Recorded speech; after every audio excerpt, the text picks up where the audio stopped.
Subscribe ਕਰੋ। ਨਵੀਂ videos ਦੀ notification ਦੇ ਲਈ ਬੈਲ ਆਈਕਨ ਨੂੰ ਕਲਿੱਕ ਕਰਨਾ ਨਾ ਭੁੱਲਣਾ।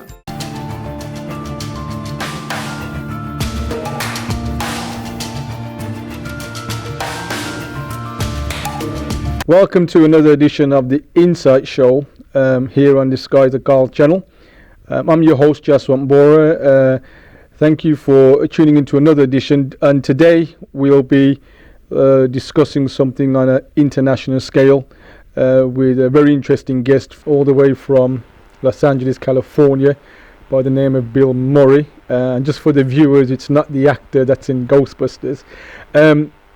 Bill Murray is currently the chairman and the founder of Los Angeles Community Policing. Bill, thank you for joining me on the show. Well, it's my pleasure to be here, Jazz.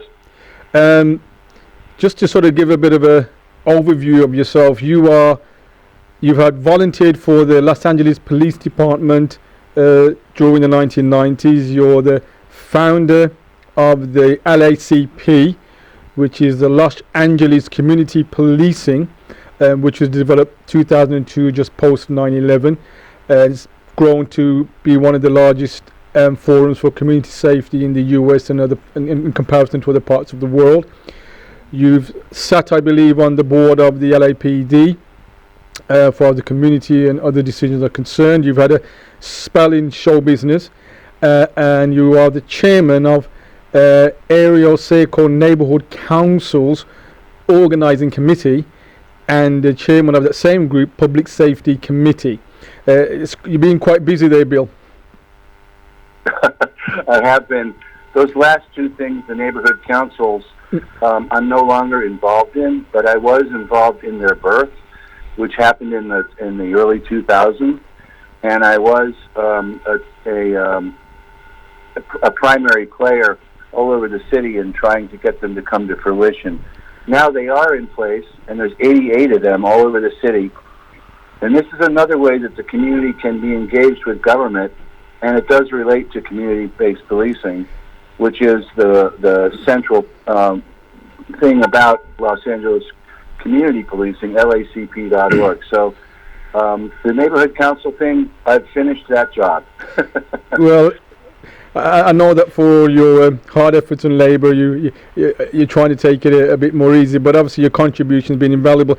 I mean, in terms of today's show, when we're looking at international perspectives around issues of crime, police and community engagement, Los Angeles have a population of approximately 10 million, which is very large indeed. You have apparently the largest sheriff department in the world, approximately 18,000 employees, which is very, very big indeed.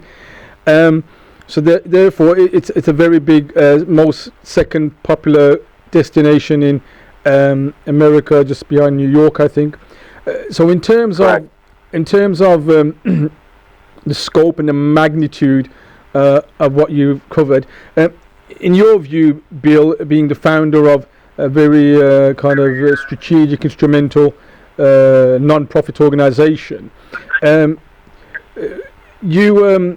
to what extent would you say that the LACP has had an impact within the local community and obviously within the whole county of Los Angeles, if not the state of California? The concept of community-based policing, which we are one of the primary voices for, has really caught on. It started to do so in the 90s, and then we had a police chief who wasn't in favor of it, and we tried to take it away. But already the community has become engaged and didn't want it to go away. So instead what happened was we replaced the chief. And the new chief that came in was Bill Bratton, who was one of the premier law enforcement executives throughout the country. He's run New York a couple of times, he's run Boston, he's run LA. Anyway, he put it back in place, and we were a big part of that. So ever since the early 2000s, both the sheriff and the LAPD have really accepted and engaged in the philosophy of sharing information with the community and getting information from the community, which is sort of the nexus. That's the basic thing. It's a philosophy of that says that if the community is involved, law enforcement and public safety and government run better, and that's what LACP is all about. In terms of some of the key concerns and issues we here in the UK, we seen a sudden increase in issues such as knife crime and gang-related activity in different parts, London, Birmingham, different parts of the UK. And obviously, no doubt, you being in Los Angeles, you've had your fair share of some of these issues. Some are similar, some are different, give and take the cultural and other racial diversities in Los Angeles. And we're aware in the UK of the history of the Bloods and the Cribs within America.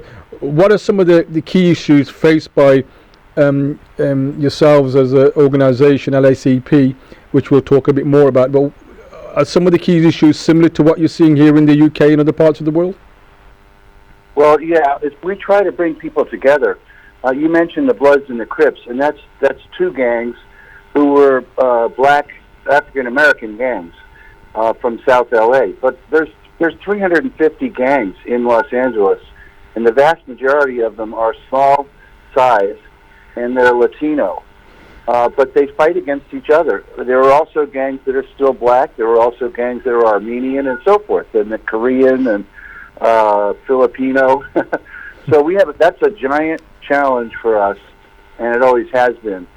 And we are doing better with that. In fact, I'm going to speak at a conference on Monday where we'll have gang intervention people there, where these are people most of them are ex-gang members who, as they kind of got themselves out of the gang and recovered from that mentality, go back into the community and they work with the current gang members and try to convince them that there is a better way of life. So it's a giant problem. Now, that's only one little piece of what public safety is about in LA, but it's a very important one. We have a huge homeless issue here, giant homeless issue. We have a lot of immigrants, obviously, because we are so close to Mexico. And we have an anxiety and angst, if you will, between the current government and some of the activists that came out of the Black Lives Matter movement more than anything else. Because the Latinos here are pretty happy, but some of the blacks are still kind of angry, and we try and bring these people together and talk to each other. That's what we're going to do on Monday at the conference I'll be attending and speaking at the California Endowment for the Arts. Seems a very interesting conference, and especially in terms of diversity and the challenges of that you just mentioned there in Los Angeles. Excuse me. The Los Angeles community policing. You are quite entrenched or quite involved with your local LAPD, which is a Los Angeles Police Department. Right. I'm led to believe that you have volunteers, and there's so many of your volunteers where some of the program that you have, or the way that you move forward, you actually participate upon sitting on certain boards. And some of your volunteers, to what extent are your volunteers, and I'm also led to believe that you have some sort of official ceremonies where they're sworn in to the police department, not as actual officers, but as volunteers, and then they have the privilege or the opportunity to go out into the local community alongside LAPD or your police officers to patrol the streets and to build better relationships. Is that something that we think we could do a little bit more of in the UK? I was talking about the same thing with our police crime commissioner yesterday about this part of community engagement. It is something you could consider, and to be honest, there's a big variety of things that the community can become engaged in. And it's everything from being kind of what we call a neighborhood watch member or a block captain, just watching your own community, all the way up to serving on these various boards that you've mentioned, and then getting trained at the police academy, just like anybody else would get trained, except your training does not lead to becoming an employee in terms of being paid. You're a volunteer employee. And if you want to, there's about 800 citizens in Los Angeles who are fully trained to the level of any other police officer. And these are the people that go out, and you can't tell them apart from any other officer. They wear the badge, they wear the gun, they have all the equipment, and they go out periodically and they take on the role of the second officer, usually in a car. So they're a force multiplier, if you want. They do everything that a regular cop can do. They can make arrests, they can do investigation, they can do all of that, except they don't get paid. I'm one of those people that's in a slightly lower level of engagement with LAPD, but I am what they call a volunteer employee, and they use that terminology because as an employee, you're covered by their insurance policy. So if you got hurt while you're doing something community-based, the city would cover the cost. Actually, from the time you leave your home to go do something till the time you return, you're covered. But you're not paid. But that is, of course, a benefit to somebody who wants to put themselves literally out on the line. And so I am that. But I really admire those about 800 people who are fully trained in every way. And the only thing they don't do, and they are sworn officers, the only thing they don't do is receive a paycheck. So yes, there's a lot of grades below that, though, is what I want to emphasize, that a police department can take advantage of, or a city can take advantage of ways of getting the community involved. And as I say, it's what we call a force multiplier. It adds to the mix of how many people are available to do the public safety and quality of life work all over the city. It sounds quite interesting for the volunteers, to be involved to that degree or to that extent. You mentioned them carrying firearms as part of an inductee program. That's very interesting. It's something that the UK be a lot reserved to say, for example, our equivalent of tasers, to be given a volunteer a taser, for example, knowing that they only have a certain degree of responsibility, and it's very minimal to a certain extent. But it seemed as though in America, and particularly Los Angeles, you really appreciate the actual involvement of your local community, especially with what you've been doing, Bill, with the LACP, to the extent that you've actually empowered them and equipped them to deal with the task or the issues at hand that we all are facing. Well, I got to tell you, though, that's at the high end, and it's an extreme. Those 800 people, they are allowed to go out. They are scheduled. They're on the rotation. They go out in the community as if they're a regular police officer. You can't tell them apart from their partner on the day they go out. But I want to emphasize that there are many grades of things below that, if you want to call it below, less than that, and they would involve things like, you can be working the front desk at the police station. You can work in youth programs with the police station, with the police department. You can sit on different boards, as you said, and you're sharing information with the captains and they with you. As a community, we call it the Community Police Advisory Board, the CPAB, CPAB, Community Police Advisory Board. You're kind of advising each other. So the law enforcement officers are better informed about what's going on in the community. Obviously, we live there, we residents. They don't. But they really appreciate that we're kind of extra eyes and ears for them, extra force, if you want, and that anybody can get involved in. It doesn't involve a lot of training. So between the two, though, there's levels that you can go to the police academy, which we have regular classes, and become certified as a volunteer by attending, I think it's eight weeks on the Thursday night for 4 hours each Thursday night, or whatever it is. And you graduate, having gone through some of the academy, you get a taste for what policing is in LA. Everything from our air support to our gang units to our detective work to how the crime lab works. All of this, you get a little bit of a feel for all of it, and you graduate with a degree. And the way we do it here, because we have so many Latinos, is we teach 2 of these classes back to back in English, 8 weeks and then 8 weeks, and then we do one in Spanish for 8 weeks, and then we go back to the English. So So we include the Hispanic-speaking community deliberately because they are so important to, keeping the peace and improving the quality of life in LA. Given that's a very rigorous training program and very thorough by the sounds of it, in terms of the strategic side, it sounds as though volunteers and yourself, particularly over the years, you sit on some of their boards and in the sheriffs and other offices. Have you been able, as the LACP, to influence strategic decisions that involve influencing policy or even possible funding or even aspects of legislation that could be introduced because of a particular issue that's prevailing in Los Angeles or local community? Absolutely. In fact, there's a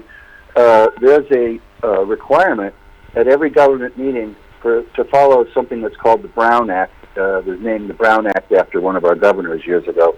But the Brown Act says that at every level of government, there should be an opportunity for the community to express themselves.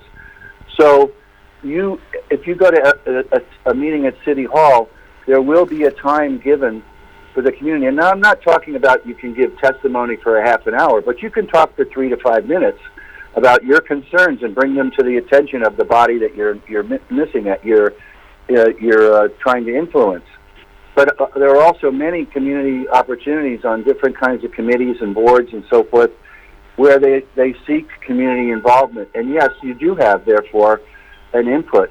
You mentioned, for example, the neighborhood council system. That was brand new in the early 2000s, and there was a lot of confusion about what that would mean, but it's ended up meaning that every community in Los Angeles, and there are approximately 88 different defined neighborhoods in the LA city limits, they have a community council, and these neighborhood councils do have an influence. In fact, they're even given money by the city, not huge amounts, but several, maybe $50,000 a year or something like that, to actually do little projects around their own community. And so yes, there's a lot of ability for community to become involved, and more we're seeing, government and law enforcement with the willingness to allow we, the residents the community in. That's the partnership, and it's a philosophy of how you do government that I really have been involved in since, as you say, the 90s, since the 90s. And we're seeing, other police departments take this on, and predictably, when they do, their relationship with the community that they serve improves, the morale of the officer improves, and in addition to all that, crime statistics go down. Mm-hmm. They've gone down consistently in LA, remarkably so that we're now in one of the safest times we've ever been in here in Los Angeles, and there's a lot of also improvements in the quality of life and so forth. So these are things that obviously every community member is interested in: reduced crime and increased quality of life. And you can get that. We do have that in LA. Other cities, by the way, that adopt these kinds of philosophies are shown to also improve, and we encourage obviously other places to do similar programs. It's interesting you should say, Bill, that there's been a vast improvement in Los Angeles, and crime and everything has been reduced. Give and take the history over there, and obviously in Britain and other parts of the world, from what you see through media or films, the portrayal of gangs and groups and crime in America and Chicago, particularly in Los Angeles. When I was growing up watching some of these films, and I think you can relate to the TJ hookers and the Chips, and there was a young chap growing up watching some of these films, and this kind of images and the types that would come across as though it was quite volatile and hostile. But it seems as though all of a sudden now there's gradual changes, and obviously probably have to applaud organizations like yourself for getting involved and bridging the link and dealing with more the gaps that existed between communities. No doubt you must get calls from other parts of America asking you to come and probably replicate or share or talk about the work that you're doing. As you said, it's becoming a model or a template for other states to follow. Well, it's not so much me that gets those invitations. It's the chief or the assistant chief. It's the department itself that gets those requests, because they're the ones that do they're the official right people. I'm a community grassroots, basically, organization. We are, and so we don't get those invites. It's the community that it's the police departments, the sheriff departments, and the government people that will be invited to other cities. However, obviously we support that. And I got to say, before we get too far into this, I know that you're very interested in counterterrorism there. And that is the reason that I started LACP, because I was already involved in community policing when the events of 9/11, the attacks on New York City and the Twin Towers occurred. And I'm a New Yorker. I was devastated by seeing that happen. So I started LACP just as a way of saying that we're not really cooperating with each other. And if we do, we can dramatically improve our ability to watch out for things like this before they occur.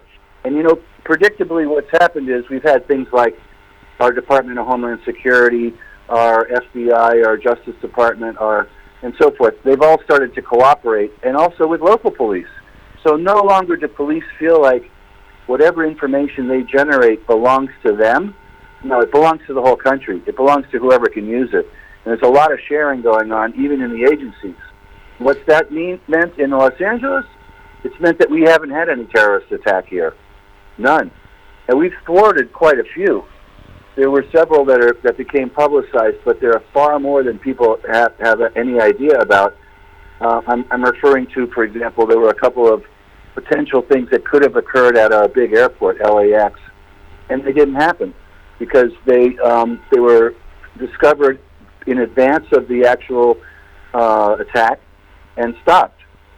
And this is, again, a huge benefit of community-based policing. See, I know that there are people all over the city who are kind of watching. They know what their neighborhood's like, and when they see a change in their neighborhood or a group of people who have moved into a building that don't seem to fit or whatever it is, you know, they're the people that see it first. And we want them to then call the department and say, you know, there's something fishy I think you guys would want to check out. And that's how you thwart terrorism.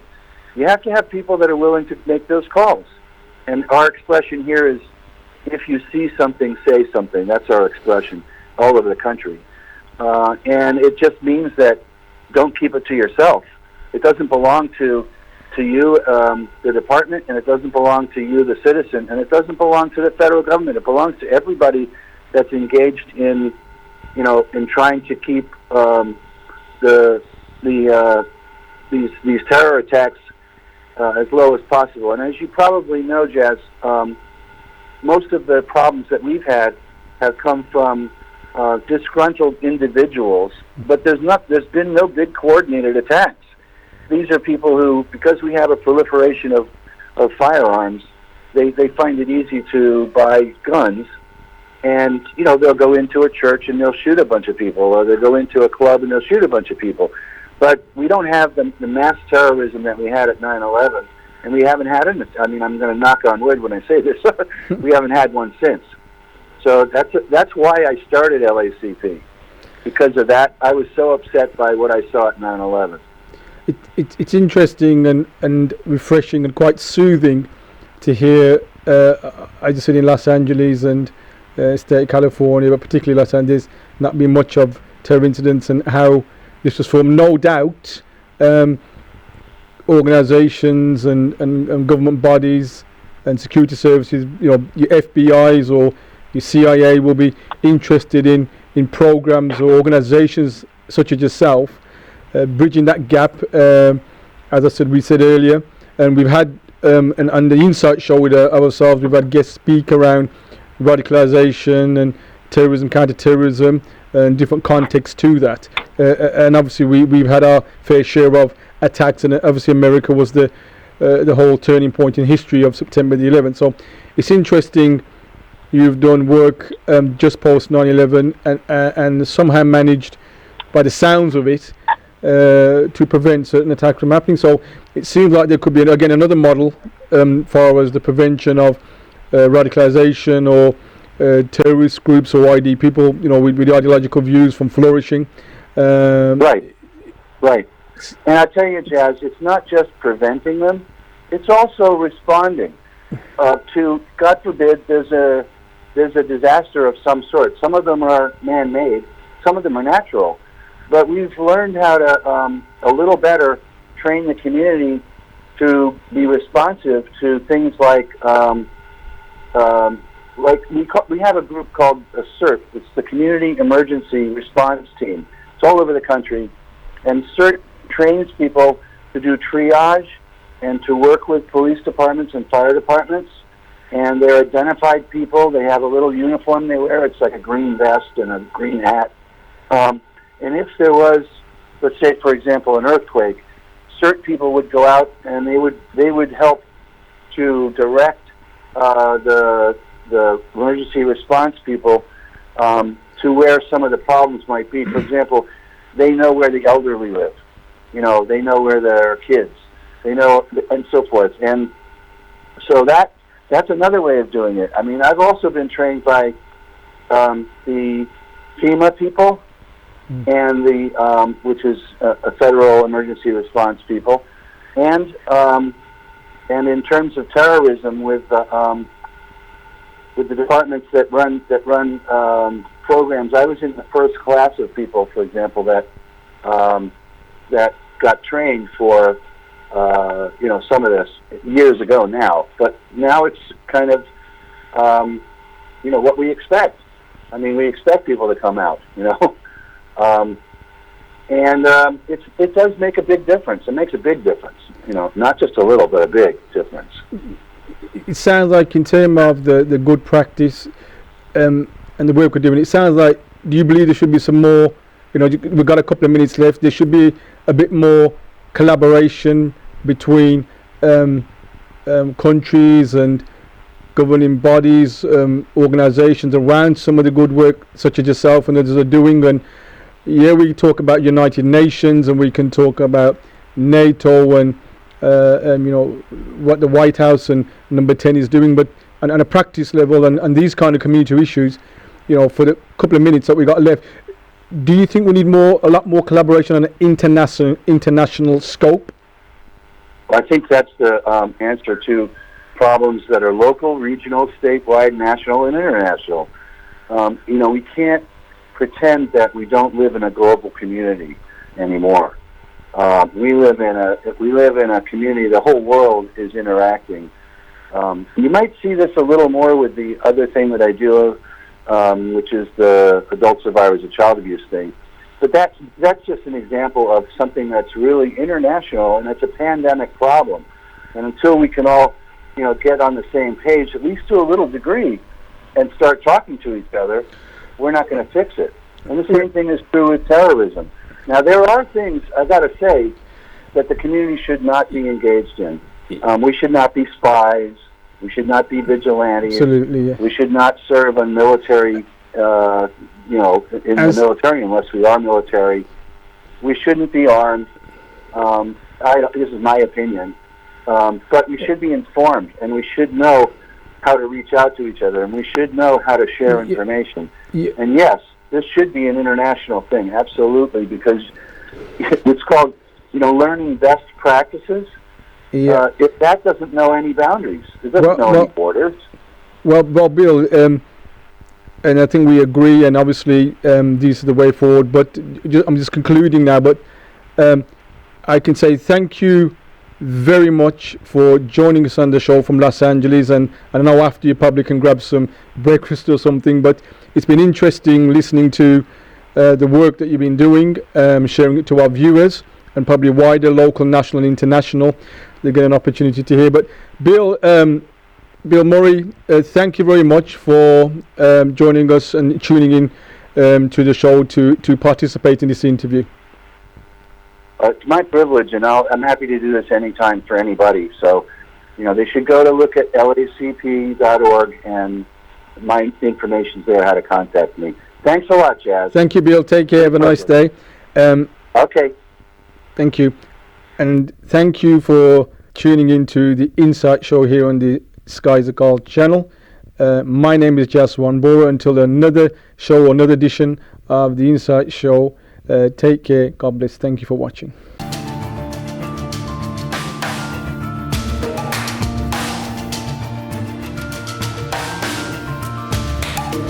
Akal channel ਨੂੰ subscribe ਕਰੋ। ਨਵੀਂ videos ਦੀ notification ਦੇ ਲਈ bell icon ਨੂੰ click ਕਰਨਾ ਨਾ ਭੁੱਲੋ।